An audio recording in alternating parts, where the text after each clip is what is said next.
In this video, we're going to look at the new Cobblemon 1.7 update. This update brings some really cool things like, well, flying your creatures around. Like this is a shiny Charizard that I'm literally flying around right now, dude. If this is not the coolest thing you've ever seen today, man, I don't know what is. This is insanely epic. What a beautiful mod pack. Now, they just recently released the official trailer for Cobblemon 1.7's update and a bunch of the new features in the showcase. I think this video is beautiful. I think you guys should watch it. Check it out in the link in the description as well. And in this video, I'm going to go ahead and show you how to install the mod and how you can get it to look like this. Man, this is a Garchomp that both swims and flies. It's so cool. Damn, dude, that's awesome. Sorry, I'm just like super hyped right now. Now, in order to install this mod pack, we first have to download several things. The first thing you're going to do is you're going to go to the link in the description and you're going to download Modrinth. This is an app for Windows that you're going to install. So just go to the link, hit the download app.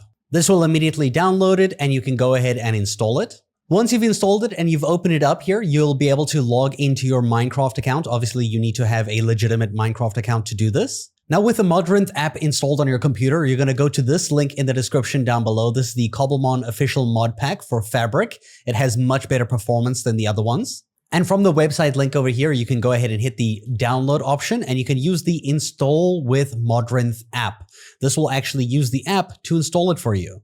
This is what it looks like within the app. You'll hit install and then it will give you a section over here. As you can see on mine, it's the only one I have. If I select here, I can go ahead and hit play. That's it. That's literally how you download and install it and play it. This will immediately open up the game Cobblemon like this. And all you got to do is either go single player or find a multiplayer server and just start playing. Now, by default, the game is going to look like this with the shaders turned off. And you can see here, this is what like the shiny Charmander looks like in this case. If your computer's not great, this is probably how you might have to play the game. Alternatively, if you have a decent enough computer, you can hit escape, go to options, go to video settings, hit shader packs, and then you can select the complimentary reimagined one that comes with this mod pack. You would go ahead, you hit apply, you hit done, hit escape, and boom. Beautiful. Absolutely fantastic.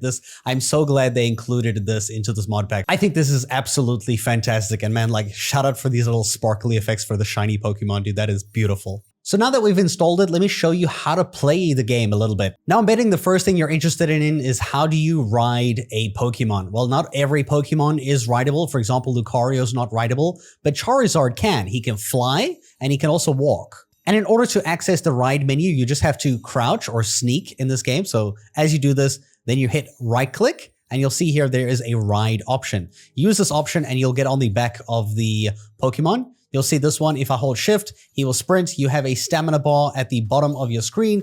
If you want to fly, you're going to double tap spacebar, your jumping key, and you're literally going to fly by holding W to go forward.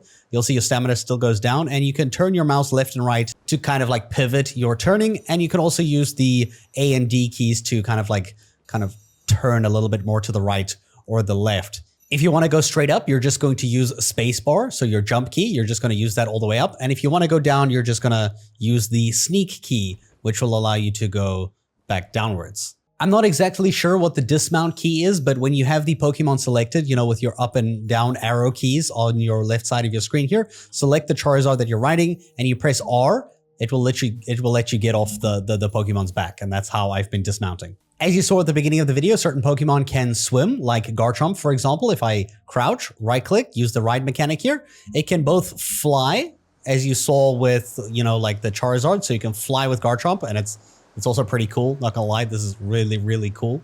But you'll see when you're in the water, Garchomp also has the ability to swim because it acts as a shark. So you can use swimming Pokemon too in the water. That's freaking cool. And then lastly, you have the normal sprinting Pokemon. So for example, if I get Reverum, which is perfect because it's like a car and you mount this one, you'll see when you go ahead and you ride this one on land, it basically acts as a sort of like a horse and it gets faster, dude. Like what? This is crazy. Dude, this is so cool. Now, if you've never played this game before, as soon as you load in, you're going to press the M key. This will allow you to select your starter Pokemon from various different regions. Go ahead and select the one that you want, whether you want like, you know, the right choice, which is obviously a Froakie. you can go ahead and pick your starter Pokemon. This puts it in your party at the left side of the screen, which you can always press M again to access and see more information about the Pokemon in your party, as well as their stats, their moves, their IVs, their EVs, and other stuff like their friendship and fullness and whatnot. You can also see if they have ribbons and stuff. The combat system in this game for battling other Pokemon is taken from Team Showdown, so it's hyper realistic. And to level up your Pokemon, you can battle other Pokemon, like finding them over here, hit the R key to battle them, and this will go ahead and throw out your current Pokemon, and then you can go ahead and use your fighting moves over here. It will go ahead and use like a quick attack, for example, and you can see their HP is at the top right here, and your HP is at the top left. Let me go ahead and use Water Gun, and then just like spray at him. You can also press R so that you can move around during battle, and if you want to angle yourself to a different position, press R again, and you can keep continuing the fight, kind of like how Arceus plays. Now, the next thing you'll struggle with is how to get Pokemon balls, and you're going to first look for these kinds of trees. You'll see here, if you go ahead and you harvest these will drop apricorns. These are what you're going to be using to pretty much craft your own Pokeballs. You'll find various different colors and qualities of them. And you're actually capable of taking down the tree and hoping when the leaves despawn, it leaves a seed so that you can grow your own apricorn tree farm by growing your own trees of this kind. For example, to make Pokeballs, you're going to need 4 of the red apricorns with a copper ingot in the middle, and that's how you're going to make just normal Pokemon balls. But you can also make a ton of different kinds. You can make like yellow ones, verdant balls, azure balls, different colors. You can make Premier Balls, you can make Great Balls, which actually have a higher catch rate as well. Ultra Balls with the best catch rates of the normal balls. Obviously, this one uses gold ingots within the black apricons and the yellow apricons on the sides. It's a really cool crafting mechanic to make your balls.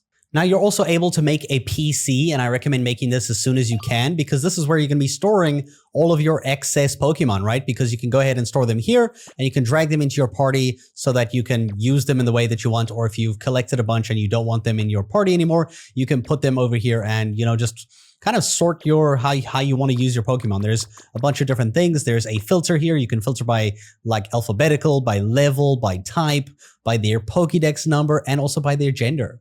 To make a PC, the crafting recipe is iron ingots, copper ingots, smooth stone, and glass. Not super hard to make, to be fair. In this update, they've also added campfire pots. Within the campfire pot, you can make Pokemon snacks. The way it works is you're going to see you have like honey bottle, Vivi choke, hearty grains, and milk at the top over here. And then if you put like different items up here, as you can see here, what these potential options can be, you'll get a Poke Snack.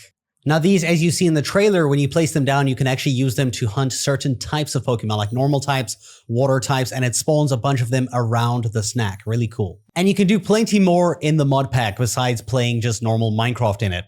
I hope you guys found this video helpful. I hope you try out the mod pack and leave a like on this video if you enjoyed, and thank you so much for watching. I'll catch you guys around in a future video. Ciao.